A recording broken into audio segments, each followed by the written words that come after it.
Sir ఎవరు వీళ్ళు? వీళ్ళిద్దరూ ప్రేమించుకున్నారు సార్. అమ్మాయి అబ్బాయి వేరే కులాలకు చెందిన వాళ్ళు. అమ్మాయి తరపు వాళ్ళకి పెళ్లి ఇష్టం లేక వీళ్ళని బెదిరించారు. ఏం చేయాలో తెలియక వీళ్ళు భయపడి పారిపోయి వచ్చి పెళ్లి చేయమంటున్నారు. అందుకే ఎంక్వైరీ చేస్తున్నాను. ఇంట్లో నుంచి పారిపోయి వచ్చి మన కుటుంబం పరువు తీసేస్తారే.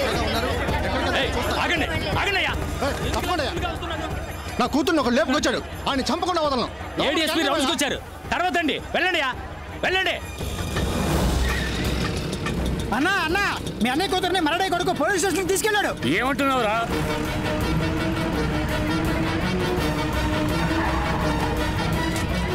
సార్ తప్పుకోండి అన్నా. ఏమైందన్నా? ఇలా చూడండి, వాళ్ళిద్దరు లవ్ చేసుకున్నారు. ఇద్దరు మేజర్స్. గొడవ చేయకుండా ఇక్కడి నుంచి వెళ్ళిపోండి. వసే పందికొక్కు, నీ కూతురు లేచిపోతే ఊరుకుంటావుటే?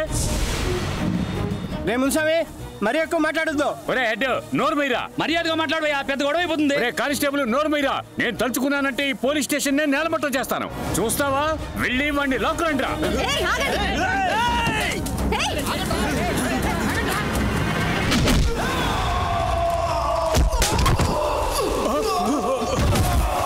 ఏదో నీ నరికి తీసుకురండి రా.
ఎంత ధైర్యం ఉంటే మా వాళ్ళని కొడతాం.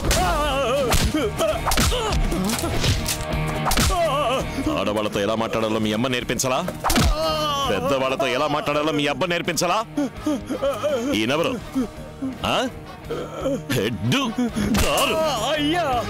ఈవిడేమని పిలవాలి?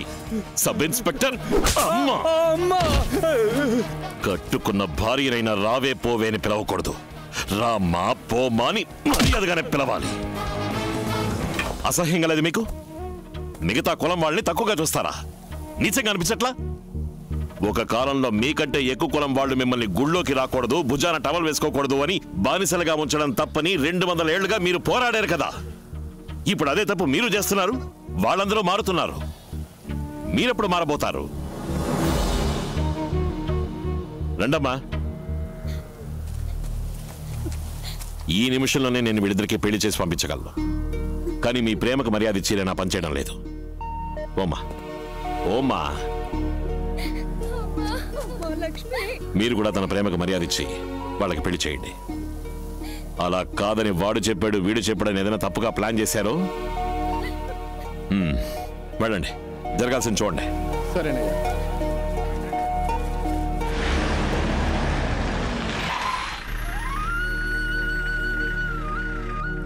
రండి సార్. 4:30కి రమ్మన్నాను. కరెక్ట్గా 5:30కే వచ్చేసరే. ఏం లేదు మిర్చిపొడి, కడియం పోలీస్ స్టేషన్ లో ఒక పెద్ద ప్రాబ్లం. సరే, అందుకే ఒక చిన్న డిలే. నన్ను చూసి వెళ్ళడానికి విజయవాడ నుంచి నా ఫ్రెండ్స్ అందరూ వచ్చారు. హలో, కూర్చోండి కూర్చోండి. ఎలా ఉన్నారు? అందరూ ఐఏఎస్ రాయడానికి అప్లై చేయబోతున్నాం. ఎల్లుండి లాస్ట్ డేట్. అందుకే బోనని వచ్చి అడిగాం సార్. తనేమో వద్దంటోంది. నాకు అర్థం కాలా. తనకి కలెక్టర్ అవ్వాలని సార్ ఆశ. సడన్ గా పెళ్ళైంది కదా, ఇప్పుడు వద్దంటోంది. నాతో చెప్పనే లేదు? లేదండి, మీతో చెప్తే మీరు ఒప్పుకుంటారో లేదో అని సందేహం. అందుకే. నువ్వు ఐఏఎస్ అవ్వాలని ఆశపడతావు, వద్దని చెప్పడానికి నేనంత దుర్మార్గపు మొగుడ్నా? నువ్వు సివిల్ సర్వీస్ రాస్తున్నావు. ఆ అప్లికేషన్ నా దగ్గరే ఉంది. నీ దగ్గర లోపలే ఉంది. సరే పో, వెళ్ళి తీసుకురా. థాంక్స్ మామా. ఓకే భామా. ఏయ్ మిర్చిపొడి, జాగ్రత్త. ఏంటి భార్యను మిర్చిపొడని పిలుస్తున్నారు? తన మీద కోపం వచ్చినా ఆశ వచ్చినా మిర్చిపొడైనా పిలుస్తాను. ఏది ఆశగా ఇంకోసారి పిలవండి ప్లీజ్. ఓయ్ మిర్చిపొడి. వస్తున్నానండి. 1 సంవత్సరం కావస్తోంది. అయ్యగారు ఏమయ్యారో తెలియటం లేదు. అయ్యగారు శ్రీలంకలో ఉన్న 2వ భార్యింటికే వెళ్ళుంటారు. సరే, ఆ భార్యకు పిల్లలున్నారా? 3 కొడుకులు ఉన్నారు. మహేంద్ర భిక్షుడు ఒకడు, దేవేంద్ర భిక్షుడు ఒకడు, రావణ భిక్షుడు ఒకడు.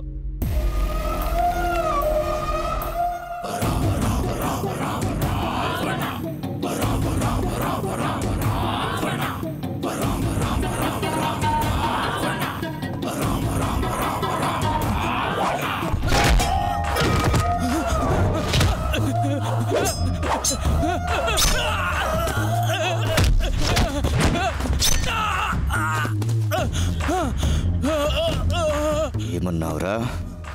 మా నాన్న పారిపోయాడా? ఈ నోరే కదా మాటని.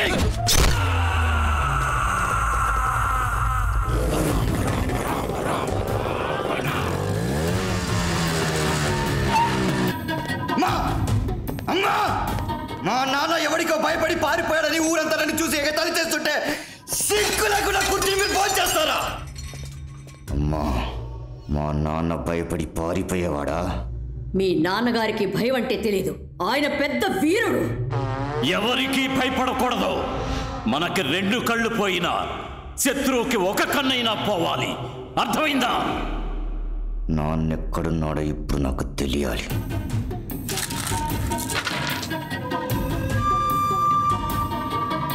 రావణ, ఇప్పుడు సమయం మనకి అనుకూలంగా లేదు. అక్కడేదో జరగరాని పని జరిగింది. నువ్వు వెంటనే విజయవాడకి వెళ్ళు. ఇప్పుడే వెళ్తాను.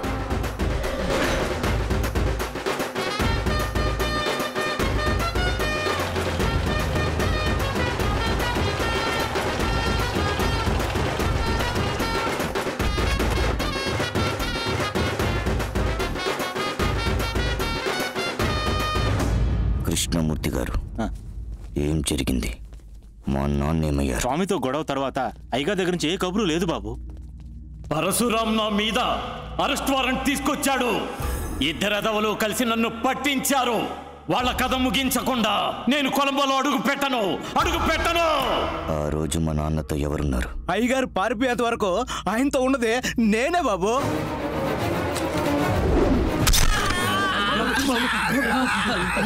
ఏంట్రా వాగుతున్నావు? మా నాన్న పారిపోయారా కబా? అన్నయ్య, వీళ్ళకు మన మీద మర్యాద ఉంది, కానీ భయం పోయింది. ఇప్పుడు ఇక్కడ కనిపించిన భయం, ఇదే భయం మొత్తం విజయవాడకి మనం ఇవ్వాలి. అన్నా, మా నాన్న కేసులో అప్రూవర్గా మారిన సత్యం ఏ జైల్లో ఉన్నాడు? ఇప్పుడు జామీన్లో బయటకు వచ్చాడు బాబు.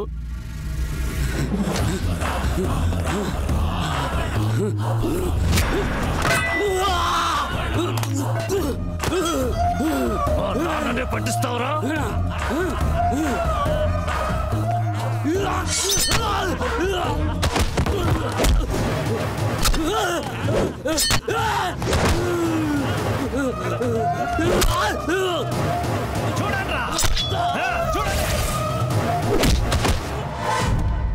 సార్, ఆ పరమేశ్వర భిక్షు 3 కొడుకులు ఇప్పుడు విజయవాడలోకి వచ్చి అడుగు పెట్టారు.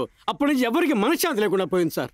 మన అప్రూవ్ రవిని, పటాస్ రాముని నడి రోడ్లో దారుణంగా చంపారు. మన డిపార్ట్మెంట్ లో పై అధికారులంతా వాళ్ళ కింద పనిచేస్తున్నారు సార్. ఏవండి, మీరు వెంటనే ట్రాన్స్ఫర్ అప్లై చేయండి. మన విజయవాడకి వెళ్ళిపోదాం. ఏమంటున్నావు నువ్వు? మీరు ప్రాణం పెట్టి చక్కదిద్దిన ఊరు, అందరూ ప్రశాంతంగా ఉన్నారు. మళ్ళీ పరమేశ్వర భిక్షు కుటుంబానికి ఎవ్వరూ బానిసలు కాకూడదు. చివరిసారిగా మా నాన్న ఏ చోటుకెళ్ళాడో అక్కడికి నేను వెళ్ళాలి. నన్ను అక్కడికి తీసుకెళ్ళండి.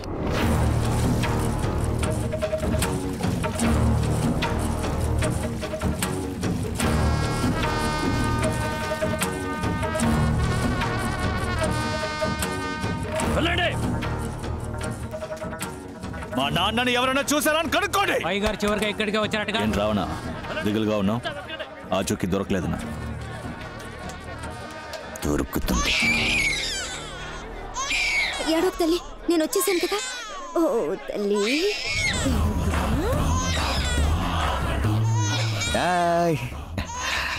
ఎంత వయసు పాపకి? ఓ సంవత్సరం అయ్యా. సరిగ్గా ఎంత? 11 నెలల 10 రోజులయ్యా. అంటే అప్పటికి పాప పుట్టి 10 రోజులయ్యా. నువ్వు ఇల్లు దాటి బయటికెళ్ళుండవు. అప్పుడు ఇక్కడ ఏం జరిగిందో నీకు తెలిసి ఉండాలి. నాకేమీ తెలీదయ్యా. అయ్యా అయ్యా, నా బిడ్డని ఇచ్చేయండి అయ్యా. నేను నిజం చెప్పేస్తానయ్యా. అయ్యా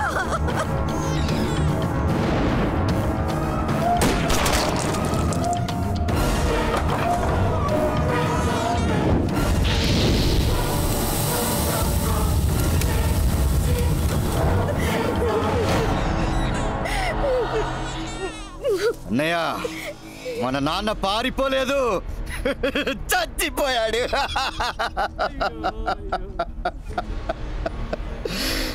కొట్టండి పోస్టర్లు, పెట్టండి విగ్రహం. పరమేశ్ భిక్షు త్యాగి వీర మరణం.